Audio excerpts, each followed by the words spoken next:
할렐루야. 예, 반갑습니다. 우리가 새해부터 산지 정복 시리즈로 해서 계속 말씀을 나누고 있습니다. 오늘은 말씀의 산지, 거기에 대해서 함께 여러분 은혜를 나누고자 합니다. 오늘은 법궤에 대한 이야기를 가지고 우리가 설교를 나누기 원하는데요. 여러분, 설교를 전하는 방법에는 여러 가지 방법이 있습니다.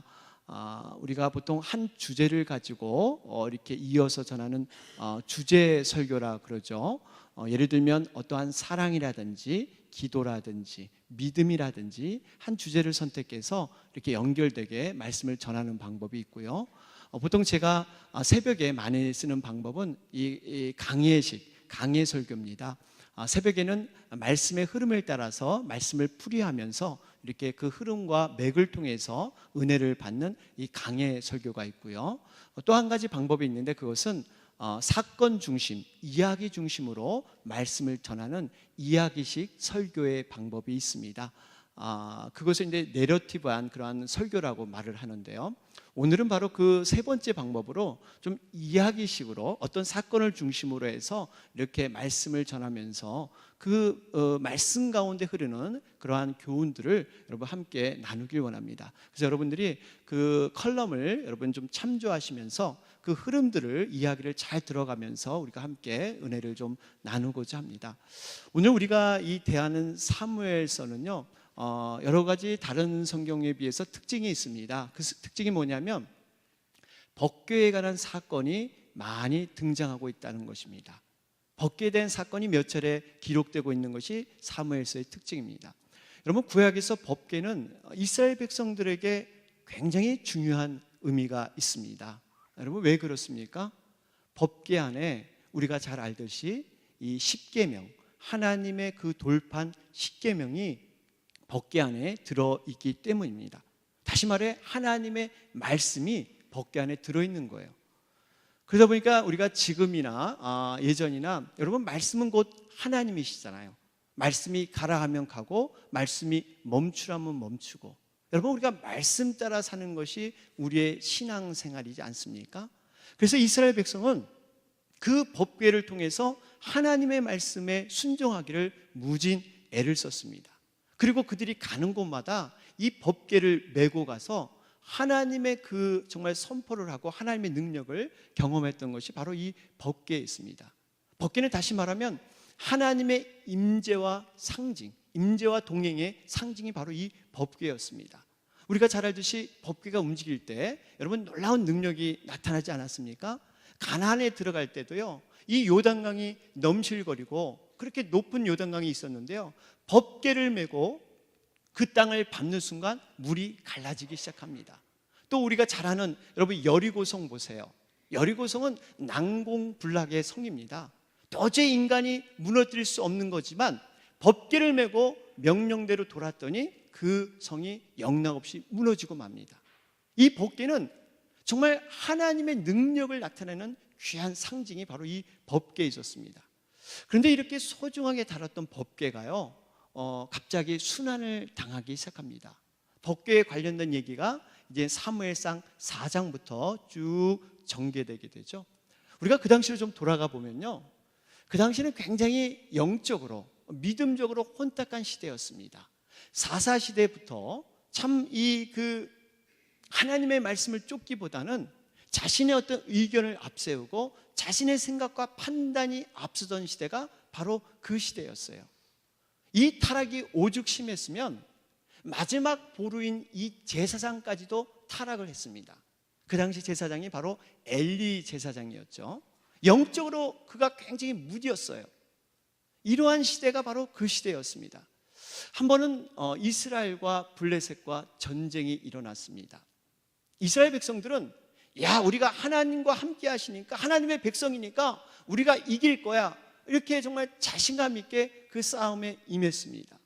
그런데 예상 밖의 결과가 그들에게 나타나죠. 전쟁을 한 첫날에 무려 4,000명이 딱 죽음을 당하는 거예요. 엄청난 피해를 입었습니다. 그들이 저녁에 모여서 생각을 했어요. 과연 왜 우리가 이렇게 패배했는가? 이유가 뭘까?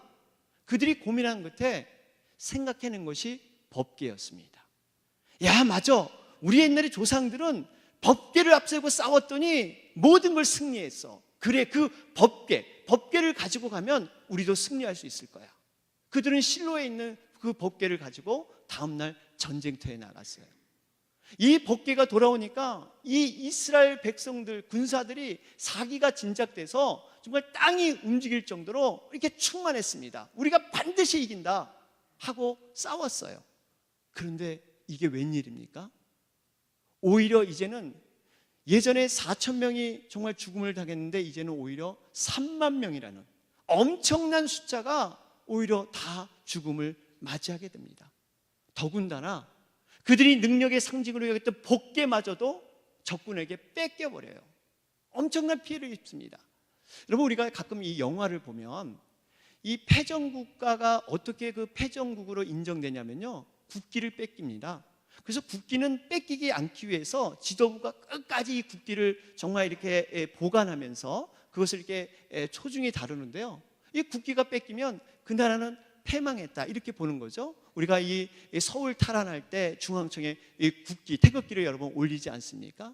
어떻게 보면 지금 이스라엘 백성들에게는 이 법궤가 생명처럼 중요한 것이고 마지막 그들의 보루였는데 그 법궤마저 뺏겨버려요. 여기서만 끝난 게 아니죠. 어떤 일이 일어납니까? 엎친 데 덮친 격으로 엘리 제사장의 아들 홈리와 비느하스, 여러분 제사장의 아들이면 미래의 제사장이 될 사람들이에요. 그들이 전쟁에서 죽어버려요. 더군다나 현재 제사장 엘리는 그 소식을 듣고 그냥 의자에 앉았다가 넘어져가지고 목이 부러져서 죽습니다. 현재 제사장 죽었죠. 미래에 이을 그 제사장마저 죽어버리는, 어떻게 보면 그 나라가 암담하고 굉장히 어려운 가운데로 여러분 치솟는 그 장면이 지금 그려지고 있습니다. 여러분 한번 상상을 해보세요. 4,000명이 죽어서 하나님의 능력인 법궤를 모시고 갔습니다. 그런데 오히려 3만 명이 더 죽음을 당하는 거예요. 그들이 차라리 그냥 더 죄악 가운데 더 이렇게 살았으면 좋은데 나름대로 판단해서 하나님 앞에 잘해보겠다고 법궤를 가져갔는데 더 안 좋은 결과가 여러분 일어난 것입니다. 여러분 우리도 현실 속에 그럴 수 있잖아요. 내가 이렇게 살면 안 돼서 좀 더 하나님 앞에 나름대로 노력해서 해봤는데 더 삶은 더 힘들어지는 거예요. 문제는 점점 심각해지는 겁니다. 이런 경우가 우리에게도 있을 수가 있어요. 지금 이스라엘 백성들에게는 이러한 지금 모습이 역력히 나타나면서 미래가 캄캄해 보이면서 현실이 너무너무 참담해 보이는 것이 바로 이스라엘의 현실이었습니다. 여러분 이 상황을 어떻게 생각하십니까? 왜 이런 일들이 일어날까요? 하나님께서 정말 마음을 바꾸신 걸까요? 과거에는 법궤를 가지고 가면 이렇게 승리하게 했는데 이제는 하나님이 마음이 변해서 근데 그렇게 하지 않으신 걸까요? 아니면 그 법궤의 능력이 마치 이 메러리가 다 된 것처럼 다 소진돼 버린 이러한 모습에서 여러분 일어난 것일까요? 분명히 하나님의 문제는 아닐 것입니다.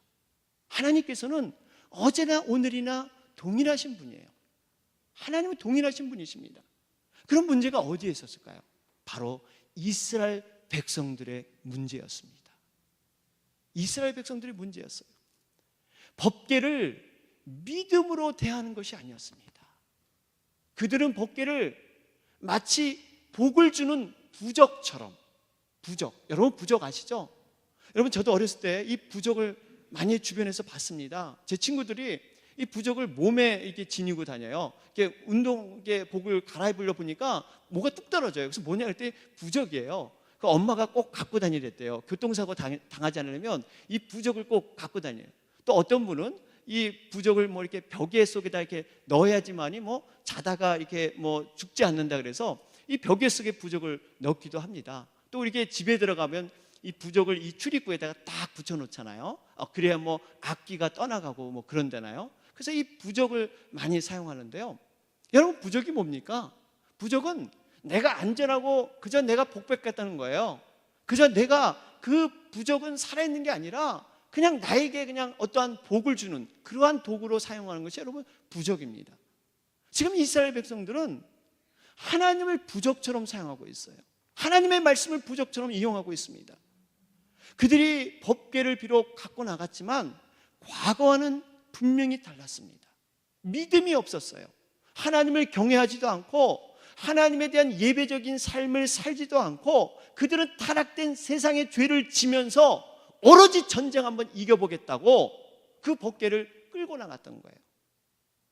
여러분, 우리가 부모님을 정말 존경하고 사랑하지 않으면서 부모님이 갖고 있는 물질 때문에, 재산 때문에 여러분 부모님을 이용하려고 한다면 여러분 부모님이 어떤 마음이 드시겠어요? 그거 부모님 모르실까요?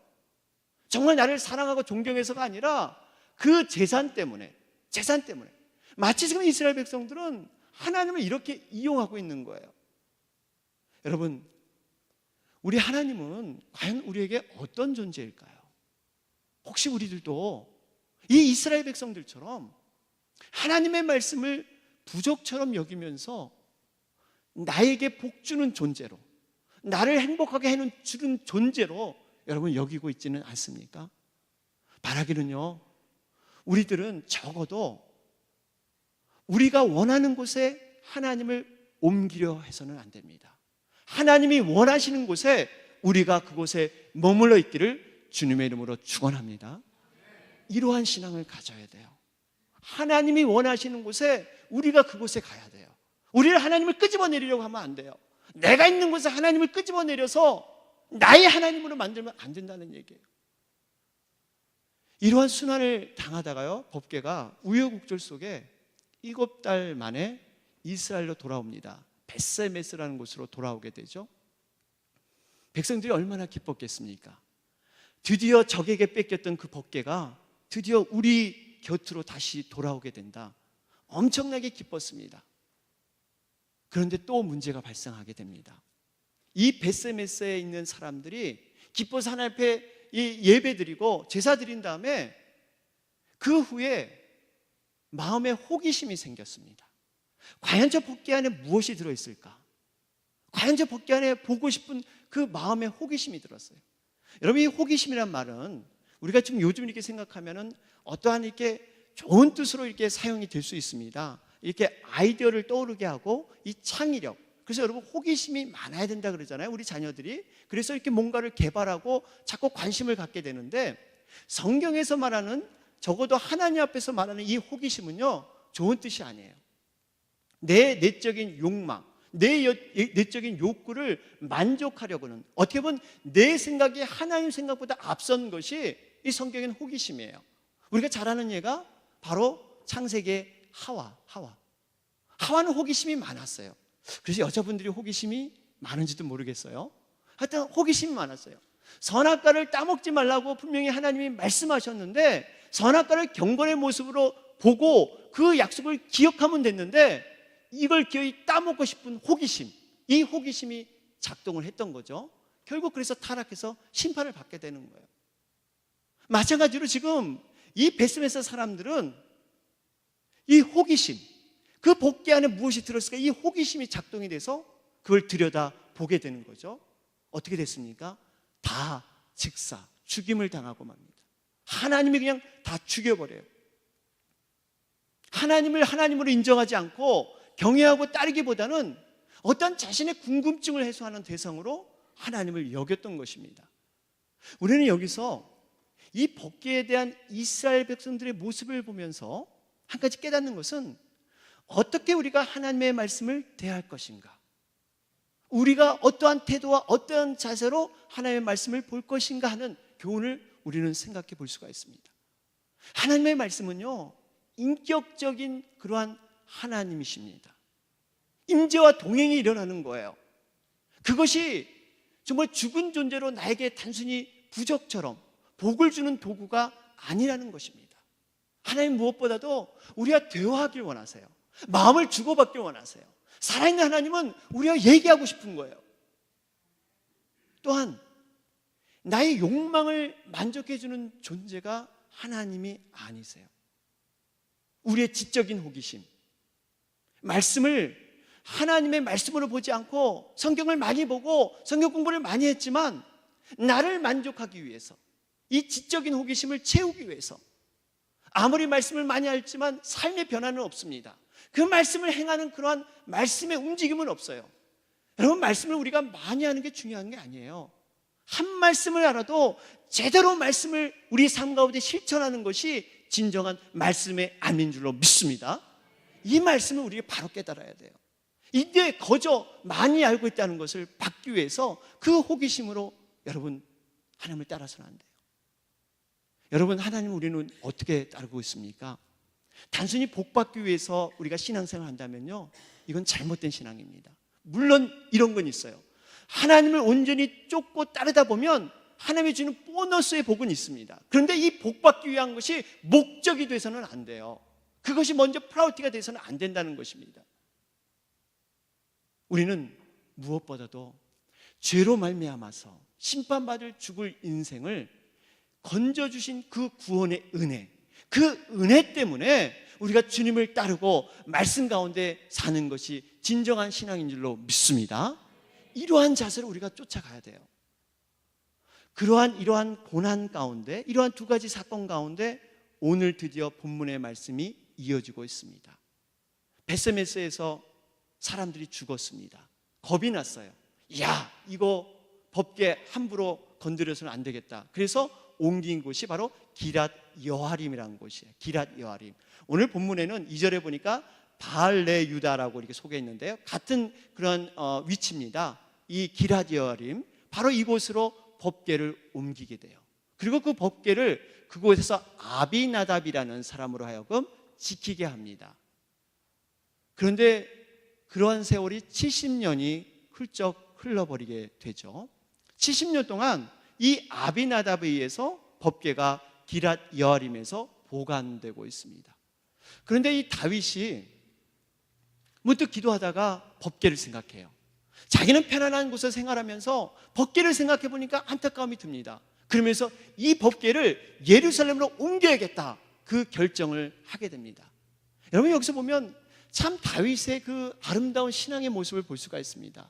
왜 하나님은 다윗을 내 마음에 합한 자다 이렇게 고백해 주셨을까? 바로 이유가 이겁니다. 자기의 편안함, 자기의 어떠한 안일함보다는 하나님의 성정과 하나님의 법궤에 마음이 가 있다는 거예요. 여러분, 우리가 다윗의 그런 신앙을 본받아야 될 줄로 믿습니다. 나의 편안함보다는 정말 교회와 하나님 나라 영혼들을 먼저 생각하는 건, 여러분, 하나님 앞에 정말 복된 자로서 하나님께서 우리를 높여주실 줄로 믿습니다. 이러한 다윗처럼 우리가 살아야 됩니다. 사랑하는 여러분, 우리도 정말 이 다윗의 신앙을 좀 본받아서요, 정말 이러한 그 하나님 나라를 위해서 우리가 살아갈 때 하나님 우리와 함께 하세요. 그러면서 이 다윗이 이 법궤를 예루살렘에 모시기로 마음을 먹었는데요, 그냥 모신 게 아니에요. 다윗은 정말 그 법궤의 중요성을 알고 정말 그 법궤의 소중성을 알았기 때문에 최정예 군사 3만 명을 뽑습니다. 아주 늠름하고 키도 크고 힘도 센 이러한 3만 명을 여러분 호위해서 그 법궤를 옮기려고 해요. 그런데 이 법궤의 책임자가 누군가 하면 법궤를 70년 동안 잘 지켜둔 아비나답의 두 아들 우사와 아요가 바로 그 책임자로 선택이 됩니다. 오늘 3절 말씀에 보니까요, 나와 있죠. 우사와 아요가 그새 수레를 모시니라. 여러분, 이 사람들이 그 책임을 맡게 돼요. 엄청난 그러한 아름다운 장면이 지금 연출되고 있습니다. 그런데 문제가 생기죠. 이 수레에 끌고 가는 가운데 소가 갑자기 무엇에 놀라서 뛰기 시작하니까 책임감이 강했던 이 우사가 법궤가 땅에 떨어질까 봐 갑자기 그 법궤를 잡는 장면이 나오게 됩니다. 여기까지 이해가 되는데 그 법궤를 잡는 순간 하나님이 그 옆에서 바로 죽여버리세요. 즉사시켜버립니다. 여러분, 어떻게 생각하세요? 여러분, 이게 이해가 되세요? 저도 사실 초신자 때 이 말씀의 그 의문점 가운데 하나가 이 본문의 말씀이었어요. 여러분, 법궤가 얼마나 소중합니까? 법궤가 지금 땅에 떨어지려는 것을 우사가 막았잖아요. 어떻게 보면 좋은 일이잖아요. 그럼 법궤가 땅에 떨어져서 막 이렇게 깨지거나 엎어지면 어떻게 했어요? 그걸 막았다고, 그걸 잡았다고 하나님도 너무하시지 그냥 그 옆에서 죽여버리세요. 여러분 어떻게 생각하십니까? 이 사실을 놓고 일부에서는 이렇게 해석을 하죠. 우사가 이 성스러운 법궤를 잡을 수 없는 자격 없는 부정한 사람이다. 그래서 하나님께서 바로 죽여버린 것이다. 이렇게 해석을 하는데요, 이건 조금 설득력이 없습니다. 왜 그럴까요? 왜냐하면 여러분 70년 동안 아비나답 집에서 법궤가 보관될 동안 이 법궤가 그냥 창고에만 그냥 이렇게 가만히 놔뒀을까요? 아니에요. 분명히 나름대로 이것을 닦고 나름대로 이렇게 법궤를 깨끗이 관리를 했을 거예요. 그럴 때 이 우사와 아효도 함께 이를 거들었을 겁니다. 그걸 분명히 만졌을 거예요. 그러면 그때는 되고 지금은 안 되는 이런 이유가 없고요. 또 하나는 지금 아비나답 집으로 법궤가 옮겨졌을 때 여러분 그냥 그 법궤를 아무에게 줬겠어요? 그러지 않았을 거예요. 분명히 나름대로 그 당시 율법을 중시해서 레위인들, 여러분 레위인들은 법궤를 만질 수 있는 자격이 있습니다. 레위인 집에다 이 법궤를 갖다 주지 아무 집이나 놔주십시오 하고 그 법궤를 주지 않았을 거란 말이에요. 그러니까 분명히 만질 수 있는 자격이 분명히 이 우사도 있었던 거예요. 그럼 왜 하나님 이 우사를 치야만 했을까요? 이것을 우리는 다윗의 고백을 통해서 찾아볼 수가 있습니다. 바로 그 말씀이 역대상 15장 13절에 나옵니다. 한번 같이 읽어볼까요? 같이 읽겠습니다. 시작. 전에는 너희가 매지 아니하였으므로 우리 하나님 여호와께서 우리를 찢으셨으니 이는 우리가 규례대로 그에게 구하지 아니하였음이라. 여기 보니까요, 다윗이 이 사건이 있은 후에 고백한 그러한 말씀입니다. 여기 보니까요, 전에는 너희가 매지 아니하였으므로 우리 하나님 여호와께서 우리를 찢으셨다. 이유가 뭐라고요? 법궤를 어떻게 했다고요? 매지 않았기 때문에. 그래서 우사를 죽인 것이다. 지금 다윗은 고백하고 있습니다. 우리가 이 사실을 보면서 오늘 본문 말씀을 보면 조금 더 명확하게 볼 수가 있습니다. 오늘 1절과 2절 상반절은 이렇게 기록되어 있습니다. 1절, 2절 보니까요, 다윗이 이스라엘에서 뽑은 무리 3만 명을 다시 모으고 다윗이 일어나 자기와 함께 있는 모든 사람과 더불어 바할레 유다로 가서 거기서 하나님의 궤를 메어 오려 하니. 여기 보니까 다윗이 처음 의도는 어떻게 한다고요? 메어 오려 했어요. 메어 오려.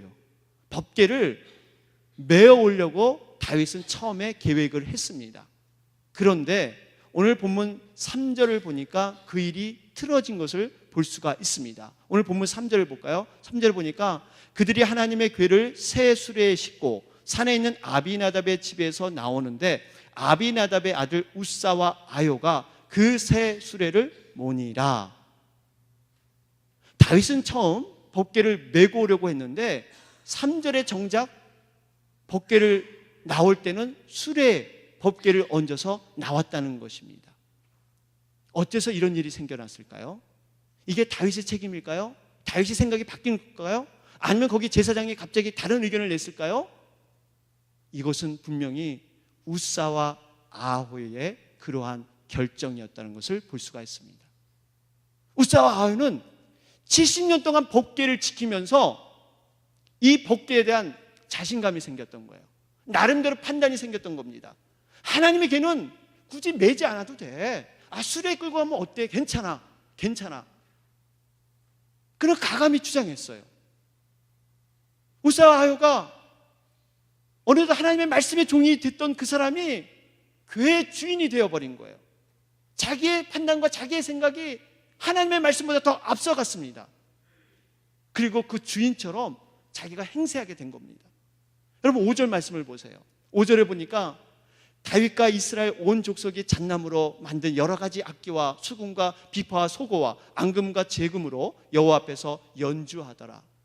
여러분 엄청난 그 행렬들을 한번 생각해 보세요. 3만 명의 정예 군사가 법궤를 중심으로 쫙 가면서 최고의 오케스트라, 최고의 교향악단이 그쪽에 쫙 있으면서 여러분 쫙 그 법궤를 행렬합니다. 그 주인공은 누구? 법궤. 오로지 법궤를 위해서 했는데 그 영광의 대열에 어느덧 우사와 아효가 슬며시 그 속에 들어가 건 거예요. 우사와 아효가 어느 정도 자기 영광을 취하고 있는 겁니다. 그러면 우리는 웃사의 죽음을 어떻게 볼 수 있을까요? 왜 이 소가 뛰어올 수밖에 없었을까요? 분명히 하나님의 섭리 안에서 우리는 이것을 이해하고 이것을 확인해 볼 필요가 있습니다. 민수기를 보면요, 발람 선지자에게 하나님께서 나귀를 통해서 하나님의 그 경고의 사인을 보내는 장면이 있습니다. 하나님은 미물을 통해서도, 조그만 사건을 통해서도 우리에게 경고의 사인을 보내주세요. 우리가 그런 관점으로 본다면 지금 소가 뛰게 된 것은 그냥 뛴 것이 아니에요. 웃사와 아요에게 다시 한번 경고를 주고 있는 거예요. 너 지금 법궤를 메고 가야 되는데 지금 네가 수레에 끌고 가느냐? 너 그걸 돌이켜라. 너 그걸 빨리 돌이켜라. 그거를 웃사가 캐치하지 못한 거예요. 웃사가 그걸 캐치하지 못했습니다. 사실 여러분, 여기서 소가 조금 뛰었다고 과연 법궤가 넘어질 정도로 이렇게 그런 일이 일어날까? 여러분, 소와 말은 좀 다르다 그러죠. 말은 정말 뛰게 되면 이 앞발을 두 발을 동시에 들어서 1m 정도 이렇게 힝거리면 이렇게 오르잖아요. 소는요, 이 두 발을 동시에 드는 경우가 드물다 그래요. 그리고 올려봤자 기껏해 30cm 정도, 30cm 정도. 그리고 그 당시 이 실었던 수레를 보면요, 이 수레는 지금의 수레와 비슷한데 바퀴를 포함해서 그 수레 올라가는 면이 60cm 정도 된다 그래요.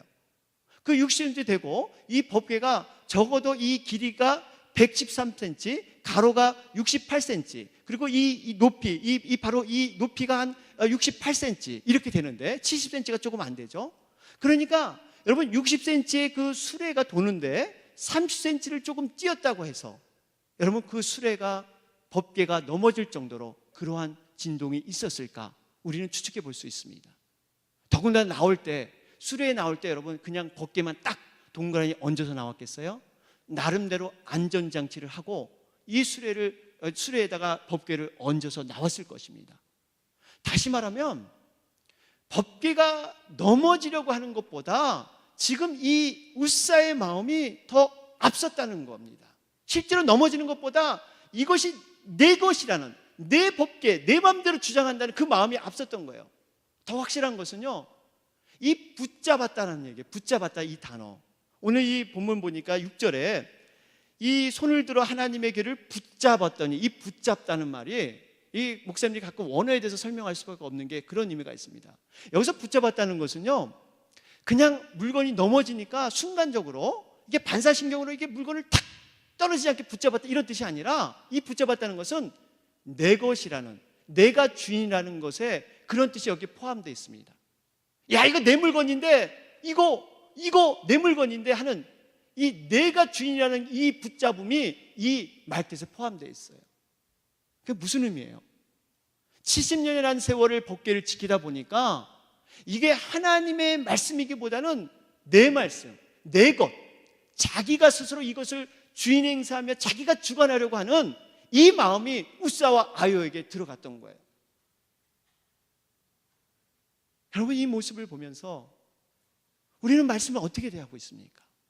더군다나 여러분, 이 법궤를 보면 아까 말씀드린 바퀴가 한 60cm 되고요, 또 이 법궤 높이가 한 70cm 정도 되는, 어떻게 보면 130cm 정도 되는 그 높이인데, 적어도 이 웃사는 키가 이 130보다 컸겠죠. 160이나 170.